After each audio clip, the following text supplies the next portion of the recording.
This is session 42, the book of Habakkuk.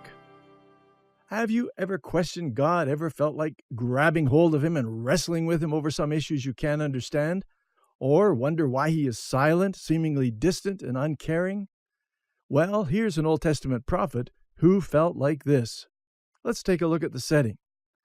Habakkuk was a contemporary of Jeremiah, as you can see on the timeline chart. By this time in the history of the people of Judah, the Babylonians are now the threatening power in the Middle East. The Babylonian army is on the move, and the threat of invasion into Judah is a very real fear on a daily basis. The message. We could note a comparison between three of the prophets. Obadiah's message, as you may remember, was directed against Edom. Nahum's message was against Assyria. Habakkuk's message centers on a third major power, Babylonia, with its capital city of Babylon. But in his case, it's not really a message which God gives to Habakkuk to pass on to Babylon. The message here is also not directed against Israel because they have disappeared as a result of the Assyrian conquest. And it's not directed to Habakkuk's own people of Judah, nor to the people of Babylon. So it is an absolutely unique book of Old Testament prophecy. It is actually a dialogue between the prophet Habakkuk and God. First of all, let's get an overall view of the structure of this book. Chapter 1 is a burden upon Habakkuk himself, as his faith is severely tested. And in that testing of his faith, Habakkuk responds by complaining to God. Chapter 2 is a vision. He stops complaining, and God gives him a twofold vision.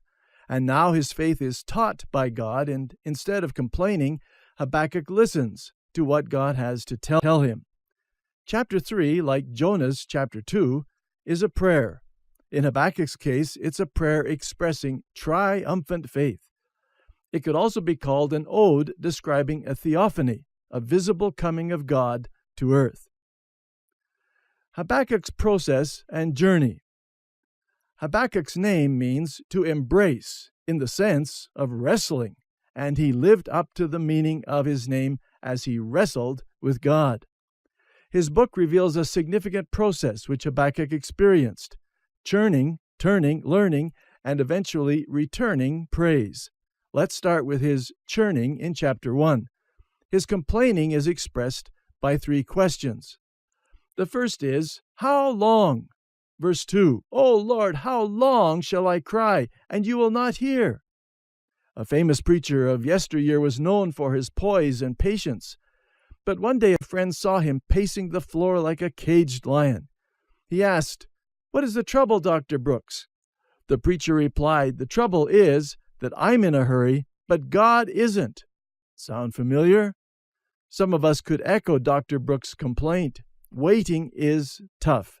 And Habakkuk felt it too. His second question is why. Verse 3, "Why do you show me iniquity and cause me to see trouble?" He first accused God of being indifferent. Now he accuses God of being inactive. Habakkuk is a godly man living in Jerusalem at a time when God's people are not godly. He sees idolatry, violence, a growing crime rate, iniquity, misery, destruction, injustice. And it all raises great questions in Habakkuk's mind about God. Why does God allow this? Why doesn't he step in and judge them, discipline them, stop all this wicked behavior? Why doesn't God do something? Habakkuk verbalizes these complaints to God. And God has an answer for him in chapter 1, verses 5 through 11. God basically says here, "You're worried about that? You think I don't notice the problem? I have an answer for the problem. I am not indifferent nor inactive. I am going to punish the people of Jerusalem, and this is how I'm going to do it. I'm going to use the wicked Babylonians to do it. How do you like that, Habakkuk?" Well, Habakkuk doesn't. In fact, he is utterly astonished. Which brings us to his third question. How can this be? Verse 13. "Why do you, God, look on those who deal treacherously, and hold your tongue when the wicked devours a person more righteous than he?" In other words, Lord, this is being inconsistent. How can you do this? Isaiah declared a related and important truth in Isaiah chapter 45, verse 9. Does the pot argue with its maker? Does the clay dispute with him who forms it, saying, "Stop! You're doing it wrong"? Jehovah, the Holy One of Israel, Israel's Creator, says, "What right have you to question what I do?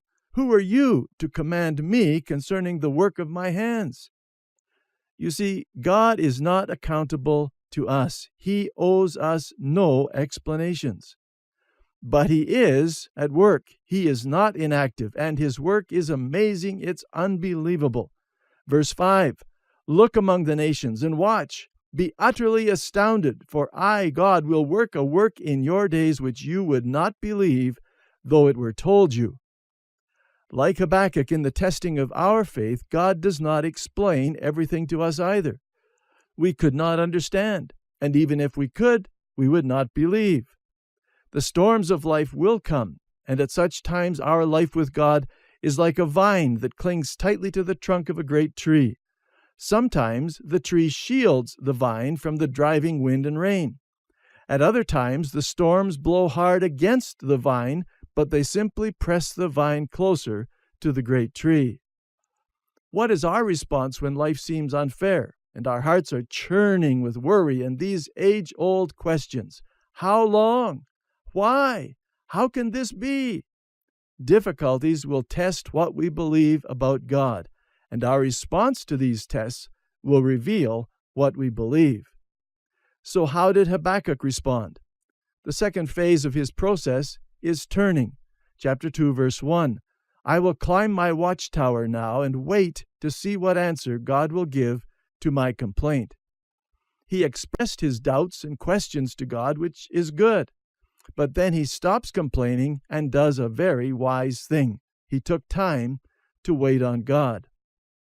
He goes up physically into a little watchtower, a place where vineyard managers would go up where they could watch the grapes as they ripened.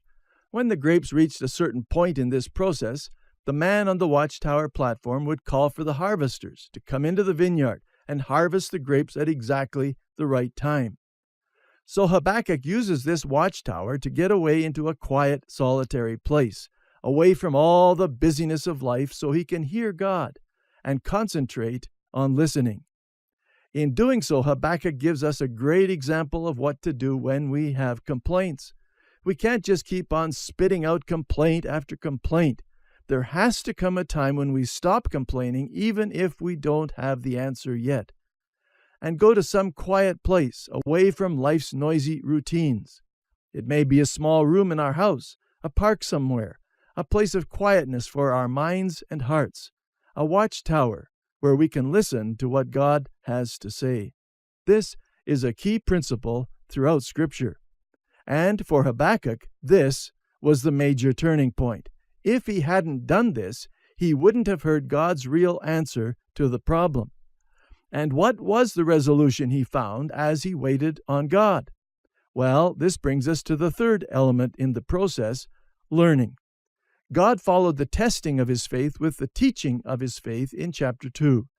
God gives him a double vision for the double problem which Habakkuk expressed in chapter 1. Verse 4 is the first part of this double vision. "Here is my first answer to that problem which plagues you, Habakkuk. The just shall live by his faith." This is one of the most important verses in the Old Testament because of Paul's later use of it in the book of Romans and Luther's use of it in the Reformation. Even in Habakkuk's day, it was so important that God told him to put it up on a billboard. For Habakkuk, it was an important revelation because one of his concerns was, if God brings those Babylonians and their fierce army down on Judah and Jerusalem, who could possibly survive? These guys will kill us all off. So how can we live? There are two aspects to God's teaching here. First, Habakkuk needed to believe that the righteous will live, that in spite of appearances to the contrary in the short term, in the end, the person who trusts God and remains loyal to him will live. God will bring justice to all in the end. And secondly, in the meantime, in the midst of life's hard struggles, he will live not by sight, but by faith, not by explanations, but by trusting in the promises of God, or perhaps more accurately, in the God of the promises. Like all of us, Habakkuk was living between the times, between promise and fulfillment. The valley in between may sometimes be dark. The sunrise of fulfillment may seem far away, but it will come. And we are called to live faithfully in the meantime, our eyes turned to our faithful God. We noted earlier that in chapter 2, God gave Habakkuk a double vision. The second part of that vision is the promise stated in chapter 2, verse 14. For the earth will be filled with the knowledge of the glory of the Lord as the waters cover the sea. This was the glorious future Habakkuk could look forward to, and you and I have the same promise of hope. As Habakkuk grasped the importance of looking up and trusting God, then we see him moving from churning, turning, and learning to returning praise in chapter 3. Verse 19 says, The Lord God is my strength. He will make my feet like deer's feet, and he will make me walk on my high hills. Habakkuk has gone from the valley of perplexity to the tower of prayer, and now to walking and running on the mountaintop of praise. The picture here is like that of sure-footed deer, or like Rocky Mountain bighorn sheep. The Amplified version of verse 19 reads, The Lord will make me to walk, not to stand still in terror, but to walk, and make spiritual progress upon my high places of trouble, suffering, or responsibility. What a contrast with Asaph's cry in Psalm 73, verse 2. My feet had almost stumbled, my steps had nearly slipped. The confidence which Habakkuk expresses by the end of his book makes some of his statements here among the strongest expressions of faith seen anywhere in the Old Testament. Some concluding lessons. As we have followed Habakkuk's journey through these 3 chapters, we see him going from dark doubts and complaints through prayer and then up to triumphant faith by the end. But his situation hasn't changed at all. He's still in Jerusalem. The Babylonians are still coming. There is going to be famine. There will be tragedies and great suffering. Nothing has changed in Habakkuk's situation. But what has changed is Habakkuk's heart attitude. That is what made this statement of faith in chapter 3, verse 19 possible. But go back to verses 17 and 18. Habakkuk said, Though the fig tree may not blossom, nor fruit be on the vines, though the labor of the olive may fail and the fields yield no food, though the flock may be cut off from the fold, and there be no herd in the stalls, yet I will rejoice in the Lord. I will joy in the God of my salvation. The process that Habakkuk went through to come to this conclusion of faith is a very instructive one. He told his doubts to God. He didn't bottle them up, suppress them, or try to deny them. He had these questions, he had these complaints, and he told God. It didn't shock God, it didn't scare him, but it was a most helpful therapy for Habakkuk's own heart to get these out. If you have a complaint or question with God, let him hear it. He doesn't mind, and it will do you some good to get them off your chest. Then Habakkuk resolved to wait on God and found a place to do that. Then after hearing God speak, his attitude changed. And then he could respond with faith. He could respond with singing.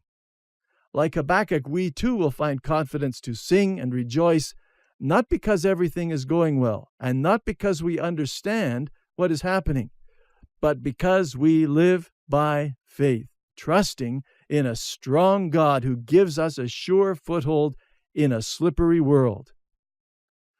Many years ago in England, a 32-year-old man named William Cowper passed through a great personal crisis. As a result, he tried to end his life by taking poison, but it didn't work. So he hired a horse-drawn cabbie to take him to the Thames River, intending to throw himself in. It was a foggy London night, and they couldn't find the river. William became disgusted and got out to walk there, but he quickly discovered they had gone in a great circle and had ended up back at his own doorstep. The next morning he fell upon a knife, but the blade broke, and his life was spared. He then tried to hang himself, but a friend happened to come along just then, and he cut him down in unconscious just in time. A short time later, William took out his Bible and read some verses. In a marvelous way, this time with God gave him strength to believe again and rejoice in the forgiving power of God. Thinking later of God's dealings with him during this time, Cowper wrote one of the great hymns of the Christian faith. God moves in a mysterious way his wonders to perform. He plants his footsteps in the sea and rides upon the storm. Ye fearful saints, fresh courage take. The clouds you so much dread are big with mercy and shall break in blessings on your head. In our next session, we take on the great weeping prophet, Jeremiah.